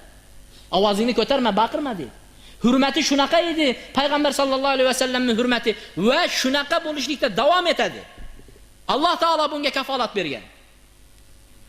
Mana shu o'ldirishimni xohlaysizmi ya Rasululloh deganda ha dedi. Alloh va rasuliga xiyonat qilgan kishining jazosi shu o'lim ekan. Rasulullohning haj qilgan, masxaralaganning jazosi shu edi. Shunda Ka'b Muhammad ibn Maslama aytdiki, ya Rasululloh, agar uni o'ldiradigan bo'lsam, ba'zi bir siz to'g'ringizda yomonroq bir so'zlarni gapirsam qana bo'lib qolar ekan, hatto shuni imkoniyat topishim uchun deganda Rasululloh sollallohu alayhi vasallam aytdi, "Qulu ma badalakum." Nimani xohlasanglar gapiringlar men to'g'rimda dedi. Bu urushning bunday aytganda taktikasi. Agar shu gapni Muhammad ibn Maslamani aytgan gapini oddiy bir kishi aytadigan bo'lsa, kofir bo'ladi. Ammo bir musulmon kishi din uchun shunaqa gapni gapirgan bo'lsa, Alloh va rasulining himoyasi uchun gapirgan bo'lsa, bu odamning niyatiga qaralar ekan. Nima deb gapirdi? Ka'b ibn Ashrafning oldiga keldi. Ka'b ibn Ashrafning oldiga keldi. Abu Naila Ka'b ibn Ashrafning emiktosh ukasi bilan birga keldi. Keldida aytdiki, "Ey Ka'b" dedi. "Mana bu kishiga iymon keltirib biz adashibmiz" dedi. Ko'ryapsizmi gapni? Mana bu kishiga biz iymon keltirib ziyon qildik. Nuqul sadaqa alaverib bizni gado qildi dedi. Endi dedi biz kunimizni ham ko'ra olmay qoldik. Shuning uchun dedi sendan qarz so'rab keldik dedi. Agar shu so'zni o'sha payg'ambar alayhisolamning dini uchun qilinayotgan boshqa narsaga qilinganda u odam dindan chiqqan bo'ladi. Shu gapni aytgan odam dindan chiqadi. Ka'b aytdiki, "A" dedi. Bilardiki biror bir musulmon, biror bir sahobiy payg'ambar alayhisolatu vassalam haqida bunaqa gapni gapirishi mumkin emas ekanligini bilardi. Agar u kallasidan judo bo'lsa ham payg'ambar alayhisolatu vassalamni haqorat qilmasligini biladi musulmonni. Biron bir musulmon payg'ambar alayhisolamni haqorat qilmaydi. Shunda Ka'b ishondi. Aytdiki, "Nima bo'lyapti? Men aytdim" dedi. "Hali bundan battarini ko'rasizlar" dedi. "Hali bundan ham battarini ko'rasizlar" dedi. "Hali ham vaqti borda qaytib ketinglar" dedi. Deganida aligilar aytdi, "Yo'q, endi biz" dedi, "kirib qo'ydik, endi iymon keltirib qo'ydik. Oxirigacha turaylikchi, nima bo'lar ekan ko'ramiz" deydi. "Sen bizga" dedi, "so'rayotgan qarzimizni bera qolsang" dedi. Deganida Ka'b aytdiki, "Xo'p, qarzni beraman-u, lekin" dedi, "menga garovga nima qo'yasizlar" dedi. Deganda 990 nomerli mashinani olvaringlar. Deganida nimani garovga qo'yasan? Ayolinglarni qo'yinglar dedi. Deganda Aliga aytdiki, "Ey" dedi. Muhammad ibn Maslama bilan Abu Nay, "Hey" dedi, Ka'b dedi. "Sen arablarning eng chiroyli bo'lsang-ku, chiroylisi bo'lsang-ku, biz qanaqa qilib ishonib senga ayollarimizni garovga qo'yib turamiz, arzimas mablag' qarzga" dedi. "Unda bolalaringlarni qo'yinglar" dedi. Deganda, endi" dedi, "arzimaydigan ikki hovuch narsaga qarzga" dedi, "bolalarimizni garovga qo'ysak, butun arablar bizga kulmaydimi" dedi. "Bizni sharmanda qilmoqchimisan" dedi. "Nimani qo'yasizlar" deganida, "Biz qurollarimizni, qimmat qurollarimizni garovga qo'ysak-ku, sendan o'sha qarz olib tursak" dedi. Ular qurolni qo'yish deganda ertaga qurol bilan taqib kelsa, shubhalanmaydigan qilib aytishdi-da. Bemalol qurol bilan kelib o'ldirishga yo'l ochib oldi. "Unday bo'lsa" dedi, "mayli" dedi, "qurolinglarni qo'yinglar" dedi. "Mayli, unda ertaga kechga kelamiz" deydi. Ertaga kechga kelamiz deyishib, ertasi kechga keldi. Hamma uxlagan vaqtda keldida Ka'bni chaqirdi. Chaqirganida Ka'b o'rnidan turdida, endi chiqayotganida ayol aytdiki, "Qayoqqa boryapsiz kecha tunning yarmida" dedi. Deganida, "Do'stim Muhammad ibn Maslama bilan emiktosh ukam Abu Naila meni chaqiryapti" dedi. "Bu ovozdan o'limning hidini sezyapman" dedi ayoli. Deganida aytdiki, sharafli odam" dedi. "Kechasida" dedi, "o'limga chaqirilsa ham chiqish kerak-ku" deb chiqib ketdi. Chiqganda bular kelishib olgan edi. Ka'bdan juda ham haligi qimmat atirlar sepib yurar ekan. "Shu boshini hidlagan bo'laman, shunda ko'rsanglar, shunday qilganimni darrov qilish bilan uringlar" dedi. Shunday kelishib oldida haligi Ka'bning kelib, juda ham hidlar, xushbo'y hidlar" dedi. "Ha, endi bu bizni kelyapti-da bu hid" dedi. "Ha, bitta hidlasak bo'ladimi" dedi. "Ha, hidlagin" deb boshini engashtirganida, shunday boshini o'sha yerda qilish bilan unisi bu yoqdan, bunisi bu yoqdan qilish bilan urdi. Xullas Ka'bni shu yerda o'ldirishdi. Keyin payg'ambar alayhisolatu vassalamning oldiga kelishdi. Bomdod vaqti bo'lib qolgan edi. Baqiy qabristoniga kelganda Allohu akbar deyishdi. Deganda payg'ambar sallallohu alayhi vasallam bildiki, demak amal ro'yobga chiqqanligini bildi. Payg'ambar alayhisalom quvondi. Bu xiyonat qilgan kishining jazosi. Payg'ambar alayhisalom nima uchun qildi? Alloh va rasulining dini birinchi turadi. Alloh va rasulining dini birinchi turadi. Shuning uchun payg'ambar sallallohu alayhi vasallam Allohning diniga xiyonat qilgan, Rasulullohni masxaralagan, Rasulullohga xiyonat qilgan kishini qatl nimasiga hukmini berdi. Shuning uchun Shayxul Islom aytadiki, nimada As-Sarimul Maslul al-Shatimur Rasul degan kitobda aytadiki, kim Allohning rasulini shatim qilib so'kadigan bo'lsa, uning bo'yniga qilich qo'yiladi degan ekan. Kim Allohning rasulini shatim qilib so'kadigan bo'lsa, uning bo'yniga qilich qo'yiladi degan ekan. Lekin bir shart bilan degan ekan. Birinchisi degan ekan, bu musulmonlarning kuchga mingan va ularni boshqarib turadigan podshohlari va davlati bo'lishlik sharti bilan degan ekan. Payg'ambar sallallohu alayhi va sallamni Makkada turgan vaqtlarida kofirlar so'kdi, haqorat qildi, ustilariga ekkab uchaklarini boshlaridan uchaklarini, mollarini, uchaklarini tashadi, ahlatlar sochdi. O'sha vaqtda payg'ambar alayhisalom kim menga palonchani o'ldirib beradi deb aytmadi. Chunki hali davlat bo'lib, bir nima bo'lib kuchga mingan emas edi. Mana bu birinchi sharti. Bir davlat bo'lgan holatda musulmonlarni boshqaradigan va shunday bo'lganda musulmonlarning kuchini kofirlarga ko'rsatadigan, payg'ambarimizni himoya qiladigan davlati bo'lib turgan vaqtida mana shunday uni hukm jazo nimasini berar ekan, qatl jazosini berar ekan. Ikkinchisi, ishonarli olimlarning fatvosidan keyin amaliyotga oshiriladi deydi. O'z har bir odam borib, har bittasi ko'chada bittasini so'kayotganini eshitib qolsa, boshini olib ketaveradigan narsa emas ekan. Qayerga borsangiz bir rus islomni so'kib qo'ysa boshini olib, merga kelsangiz bir Yevropa bir nima qilib qo'ysa boshini olish emas ekan. Bu mamlakat, podshoh boshqaradigan ish ekan, ammo shu bilan birgalikda payg'ambar alayhisolatu vassalomga haqorat qilinadigan bo'lsa, so'kiladigan bo'lsa, qadr qiymati tushiriladigan bo'lsa, musulmonlar qo'lini qavushtirib, boshini engashtirib o'tiravermas ekan, payg'ambarini mudofaa qilar ekan.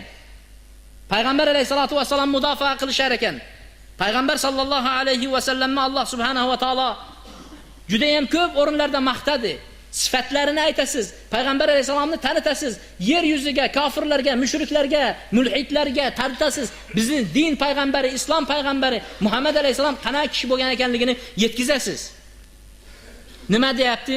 Alloh subhanahu va taolo payg'ambar sallallohu alayhi va sallamni innalloha rafa'a makonatini buyuk qilib qo'ydi payg'ambar alayhisalomni.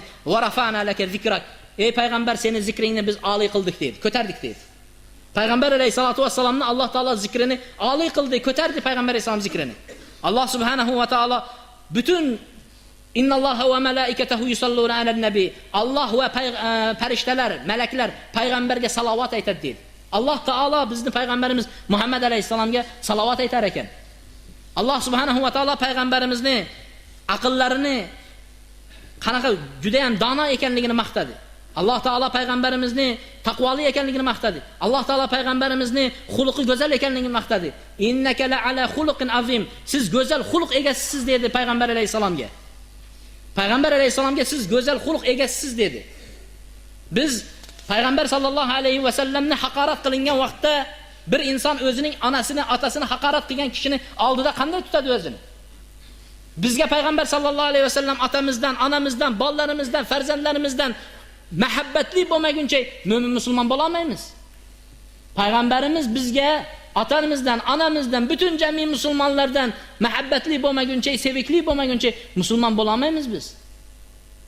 Shuning uchun biz payg'ambar sallallohu alayhi va sallamni haqorat qilingan vaqtlarda, kamsitilgan vaqtlarda, hurmatlari paymol qilingan vaqtlarda biz uni himoya qilamiz, difo qilamiz, qo'rg'alaymiz payg'ambar sallallohu alayhi va sallamni.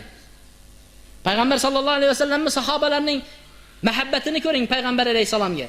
Sahobalarni payg'ambar sallallohu alayhi va sallamga bo'lgan mudofaasini ko'ring. Ali radhiyallohu anhu dan so'raladi. Sizlar payg'ambarni qanday yaxshi ko'radinglar dedi.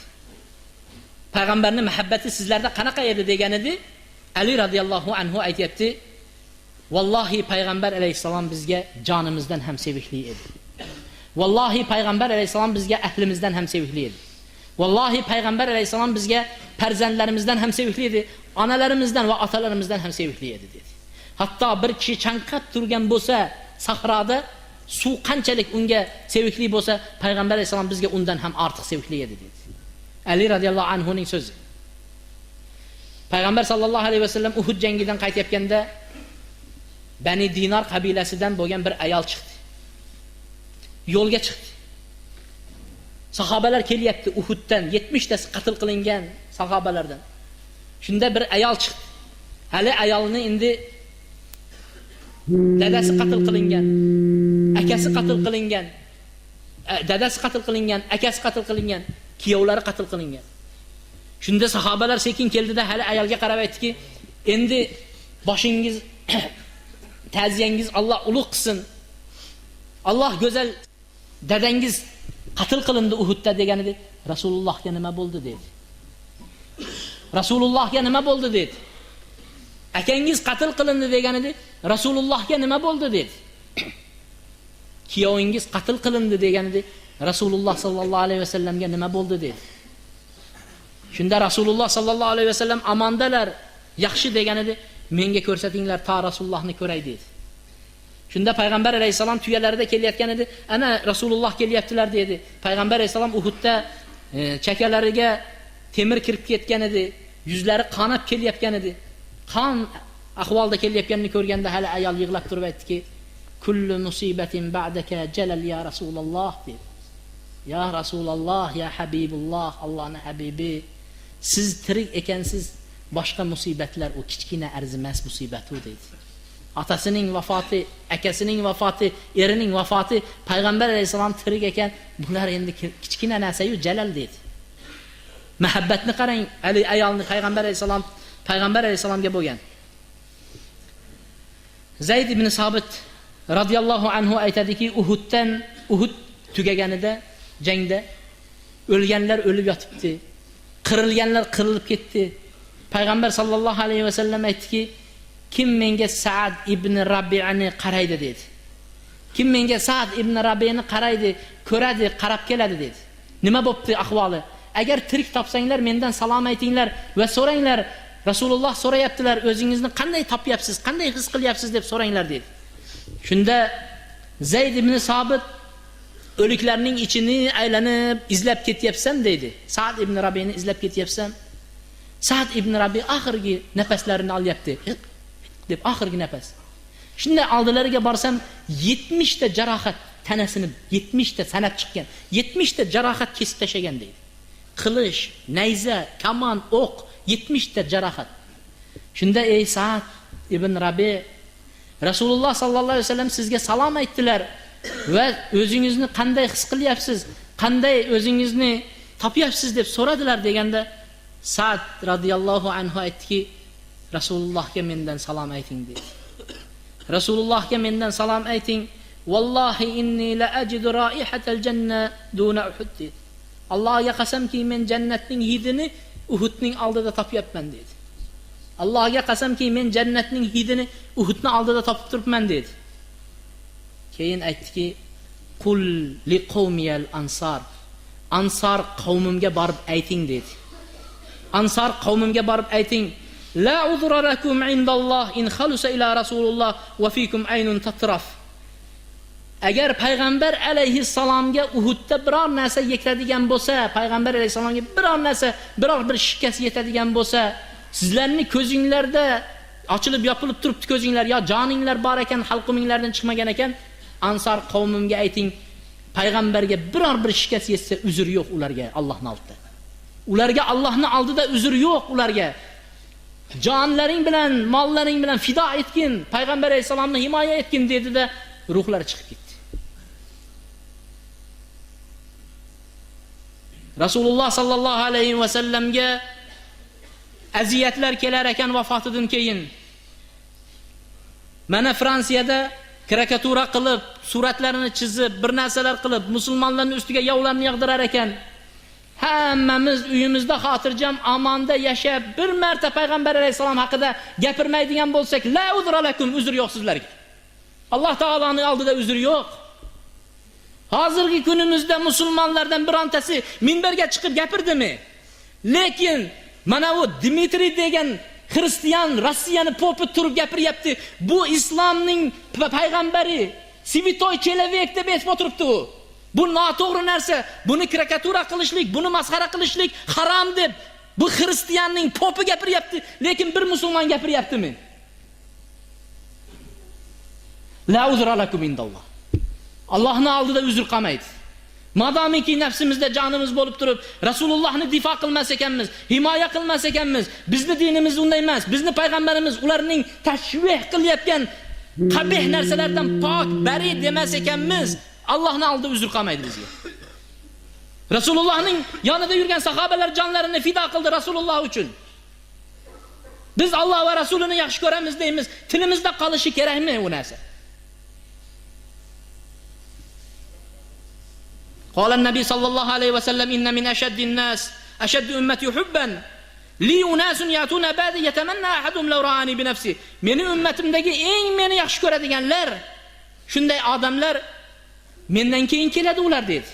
Meni ummatimdagi eng meni yaxshi ko'radiganlar sahobalardan keyingilar ne aytyapti payg'ambar alayhisalom siz bilan bizni aytyapti. Mendan keyin keladi ular. Yatamanna ahadum law ra'ani bi nafsi. Ular umidda yashaydiki meni bir marta ko'zlari bilan ko'rish umidida yashab o'tadi deyapti. Shunday emasmi? Har birimiz yotayotgan vaqtimizda qani edi bir tushimda Rasulullohni ko'rsam demaymizmi? Agar bir inson Rasulullohni tushida ko'rsa quvonchini sig'dira olmay yugurib yurmaydimi? Mendan keyin keladi meni yaxshi ko'radigan ummatlar.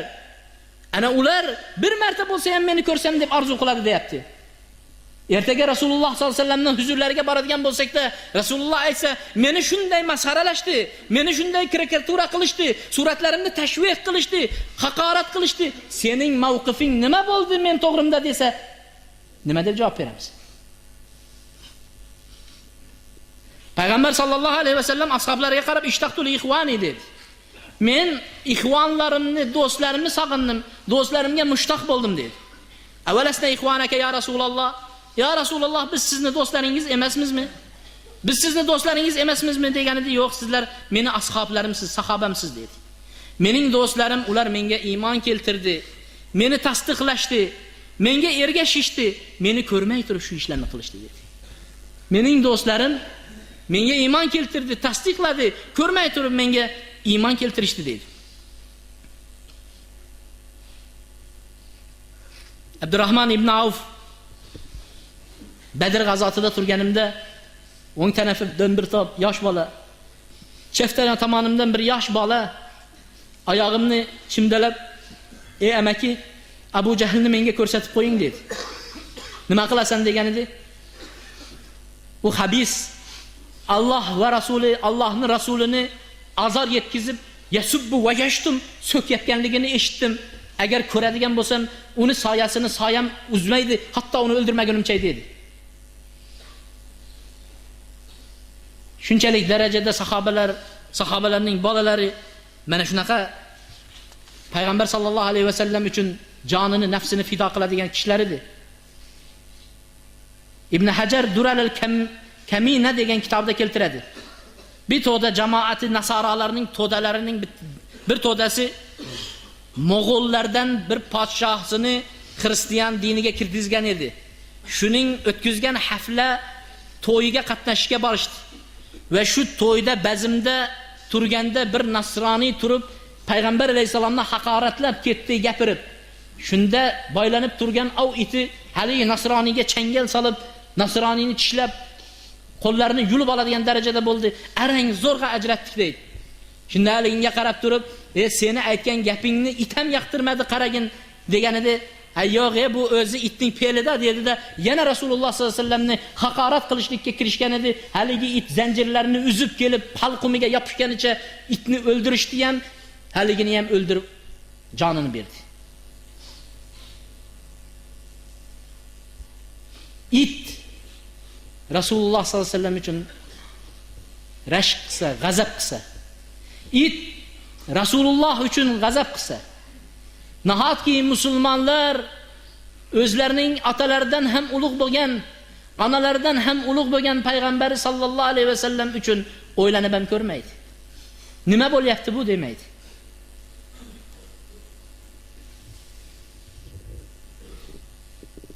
Va ruhuna va avladuna, ruhimiz, jonimiz ya Rasululloh siz uchun fido. Farzandlarimiz ya Rasululloh siz uchun fido. Mol va dunyomiz ya Rasululloh siz uchun fido.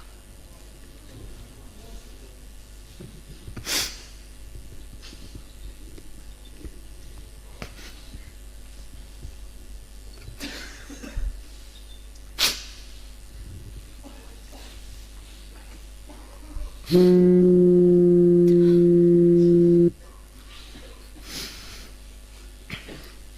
الذين يؤذون الله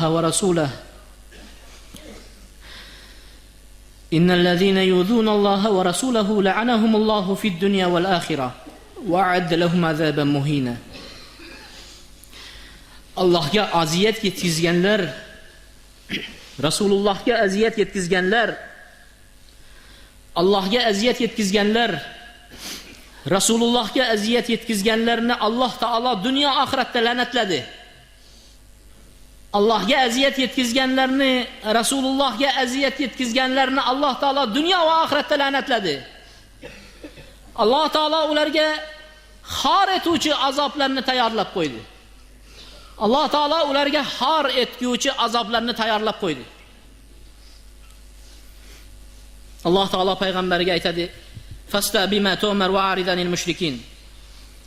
Buyurilgan narsani ko'ndalang qiling. Mushriklardan yuz o'giring. Inna kafaynakal mustahziin. Biz sizni masxaralayotganlarga kifoya qilamiz deyapti. Biz sizni masxaralayotganlarga kifoya qilamiz deyapti. Allohning o'zi kifoya qilsin. Alloh taoloning o'zi kifoya qilsin. Islom dinini qaralab, yer yuziga ko'rsatmoqchi bo'lib, ataylab ishlatilgan shu ishlarni Alloh taolo o'zi kifoya qilsin. Ularning dinga qilgan makrlarini o'zlarining teskarisiga aylantirsin Alloh taolo.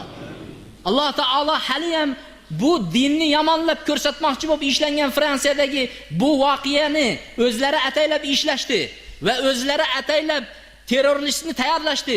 Allohu akbar deb ataylab sahafiylarni, jurnalistlarni o'ldirtirdi va musulmonlar payg'ambarini bunday qilgan edik o'ldirdi deb musulmonlarni qaralab chiqardi. Buni rus jurnalistlari ham aytib o'tiribdi. Qanaqa bo'ladiki, maydonga kelib turib terrorist o'zini pasportini tashab ketsa-da, ko'rsatib ketsa deb. Bu o'yinlarni musulmonlarni qaralamoqchi bo'lib qilingan ishlarni Alloh taolo ularning teskarisiga aylantirgan bo'lsin. Bun bilan din islomni yer yuziga tarqatib, islom payg'ambari kim ekan deb milliardlagan odamlar islomga kirishini Alloh nasib qilgan bo'lsin.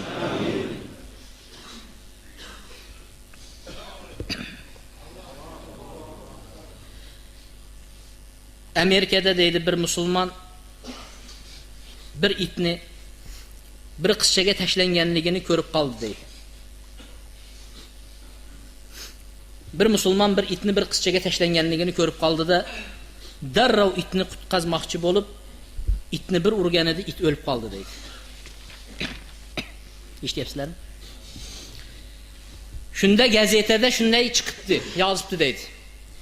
Amerikanskiy geroy spas devashku от собаки deb yozibdi. Amerikaning geroyi qahramon qizni itdan qutqazdi deb chiqargan ekan. Haligi musulmon aytibdi, men amerikancha emasman debdi. Deganiki, adashib ketibmiz deb qaytadan gazetaga e'lon beribdiki, iностранный герой спас девочку от собаки debdi. Iностранец ekan bu, boshqa naqa ekan, millat ekan, baribir ham itdan qutqazdi qizni degan ekan. Shunda haligi aytibdiki, men musulmonman degan ekan, debdi. Musulmonmisiz debdi-da gazetaga, biz adashib ketibmiz deb, islamskiy terrorist ubil невинную собаку, которая играла с девочкой debdi. Islamskiy terrorist qiz bilan o'ynayotgan itni hech qanday gunohsiz o'ldirib qo'ydi debdi. Hozir biz bechora musulmonlar mana shu ahvoldamiz. Holatimizga yig'laydigan ahvoldamiz. Yatakalabu alaykumul umam katakalubul kilabu ala qus'atihi. Sizlarga butun ummatlar, yovlar tashlanadi. Xuddi itlar o'zining bir oldiga idishda ovqat tashlasangiz, bari idishga tashlangandek dedi. Shunda sahobalar so'radi: "Ya Rasululloh, biz shu vaqtda az bo'lganligimiz uchun, adadimiz az bo'lganligi uchun shundaymi?" deganida, "Yo'q" dedi. Sizlarning adadinglar az bo'lganligi uchun emas dedi. Sizlar u vaqtda ko'p borasizlar, 1,5 milliard musulmon, 2 milliard musulmon. Sizlar ko'p bo'lasizlar. Lekin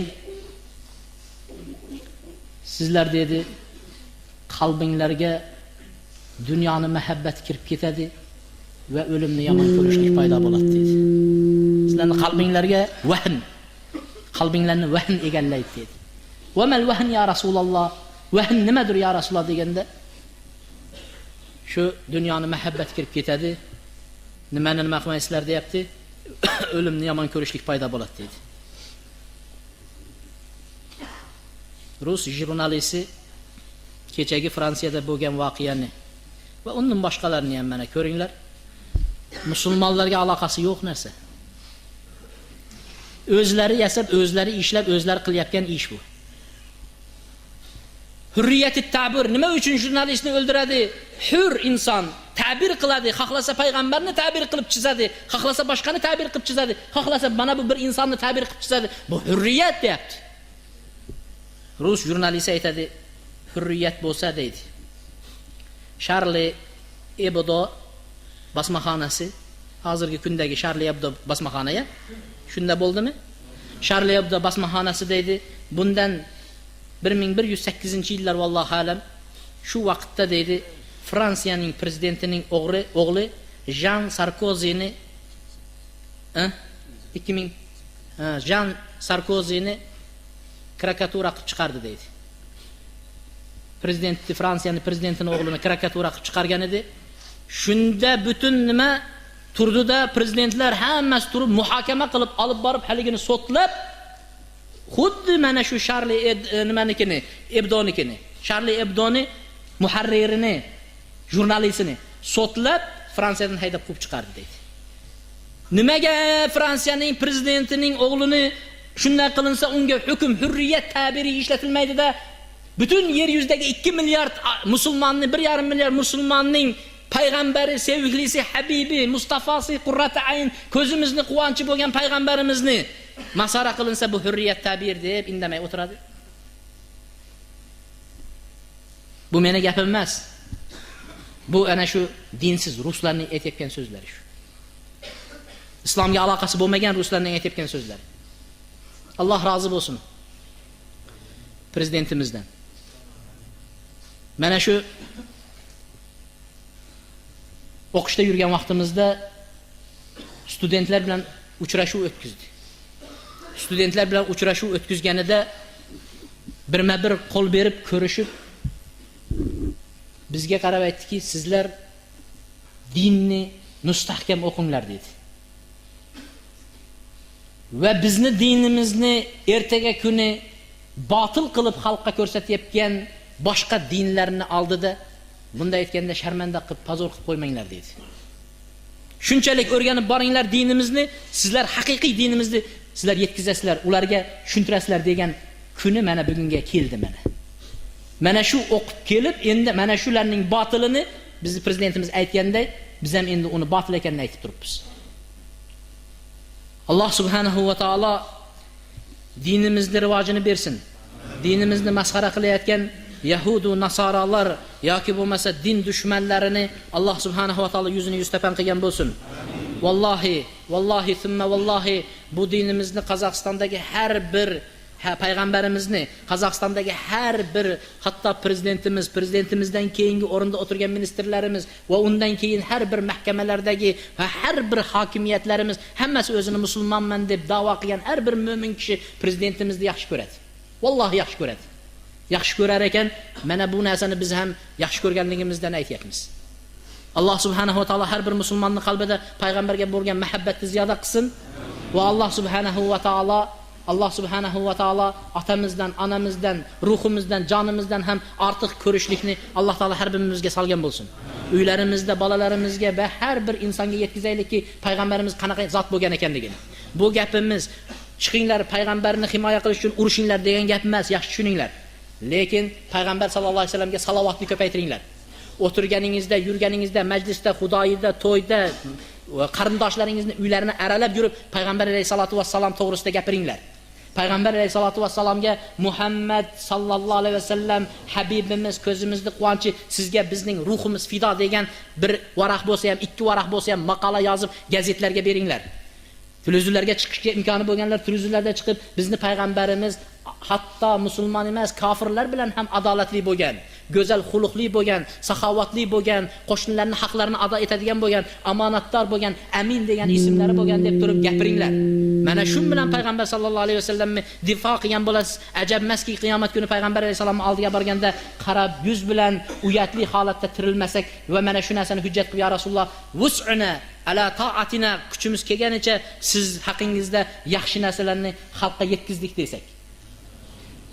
Va sallallohu ala nabiyina Muhammadin va ala alihi va sahbihi ajma'in.